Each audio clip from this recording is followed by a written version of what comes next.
और फिर मथुरा वृंदावन कैसे छूट जाएगा।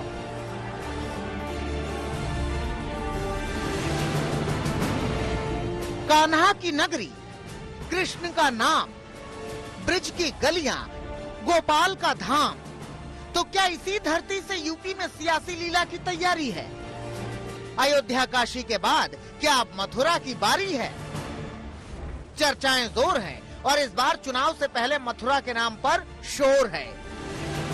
बीजेपी नेता बार बार कृष्ण जन्मभूमि की बात कर रहे हैं, मथुरा के नाम पर सियासत की शुरुआत कर रहे हैं।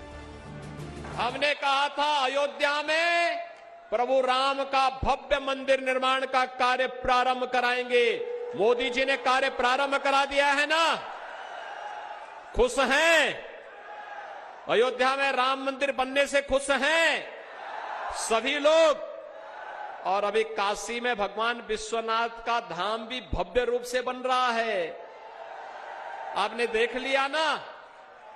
और फिर मथुरा वृंदावन कैसे छूट जाएगा।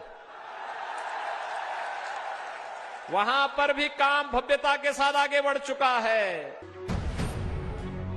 इस बयान के बाद जब योगी आदित्यनाथ ने चुनाव लड़ने की बात कही तो फिर सीट को लेकर अटकलें बढ़ी। योगी के मथुरा से चुनाव लड़ने की मांग उठी। राज्यसभा सांसद हरनाथ सिंह ने जेपी नड्डा को चिट्ठी लिखी, योगी आदित्यनाथ को मथुरा से प्रत्याशी बनाने की मांग की। जन्मभूमि का उद्धार केवल आदरणीय योगी आदित्यनाथ जी की में ही पूरा करने की सामर्थ्य है, दूसरे किसी में नहीं। हरनाथ सिंह के पहले मथुरा से सांसद हेमा मालिनी भी ऐसी इच्छा जता चुकी हैं। तो हम तो चाहते हैं योगी जी हमारे मथुरा से लड़ें, वो बहुत ही बढ़िया हो जाएगा। हमारे लिए तो बहुत ही खुशी की बात होगी और सौभाग्य की बात होगी कि योगी जी मथुरा से लड़ें। आगे फैसला कुछ भी हो, लेकिन इस पूरी कवायद के पीछे दो वजह बेहद अहम है।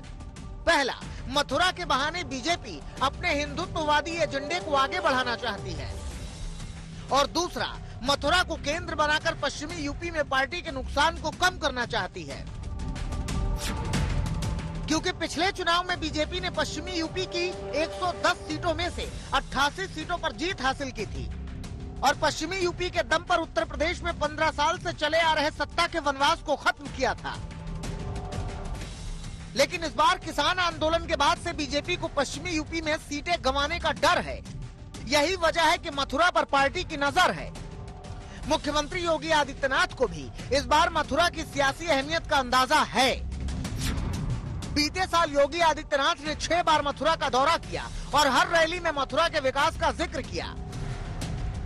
2017 के बाद दंगा नहीं, कोई बलवा नहीं, आज ब्रज तीर्थ विकास परिषद के नाम पर ब्रज क्षेत्र के तीर्थों का विकास हो रहा है। हालांकि मथुरा पर माहौल सबसे पहले डिप्टी सीएम केशव मौर्य ने गरमाया था। केशव मौर्य के ट्वीट के बाद ही मथुरा का मुद्दा चर्चा में आया था। अब इसके बाद ही मथुरा पर नई जंग जारी है। सवाल उठ रहे हैं कि क्या मथुरा के जरिए ही बीजेपी की यूपी फतह की तैयारी है? मथुरा के सियासत के केंद्र में आने के बाद संत समाज भी श्री कृष्ण जन्मभूमि का मुद्दा उठा रहा है। मथुरा में भव्य मंदिर के निर्माण की शपथ दिला रहा है। वृंदावन धाम में यह शपथ लेते हैं कि हम भगवान श्री कृष्ण का श्री कृष्ण जन्मभूमि पर दिव्य व भव्य मंदिर का निर्माण कराएंगे। उधर योगी आदित्यनाथ के चुनाव लड़ने के ऐलान के बाद अखिलेश यादव ने भी मैदान में उतरने की घोषणा कर दी है।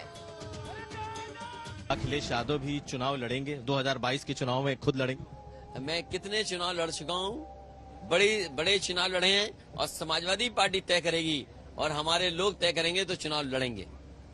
कहाँ से लड़ेंगे? जो भी क्षेत्र समाजवादी पार्टी तय कर देगी, जहाँ के क्षेत्र के लोग बुलाएंगे उसी क्षेत्र से चुनाव लड़ जाऊंगा।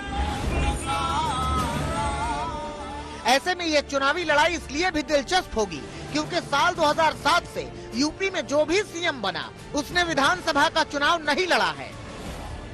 2007 और 2012 में मायावती ने चुनाव नहीं लड़ा। 2012 और 2017 में अखिलेश भी चुनाव नहीं लड़े। आखिरी बार सीएम रहते 2007 में मुलायम सिंह यादव ने गुन्नौर और भरथना सीट से चुनाव लड़ा था और दोनों ही सीटों पर मुलायम सिंह को जीत मिली थी। लेकिन इस बार योगी और अखिलेश दोनों चुनाव लड़ने को तैयार हैं। अगर योगी मथुरा से मैदान में आते हैं तो चुनावी लड़ाई और धारदार होगी। दिल्ली से हिमांशु मिश्रा के साथ कुमार अभिषेक, लखनऊ, आज तक।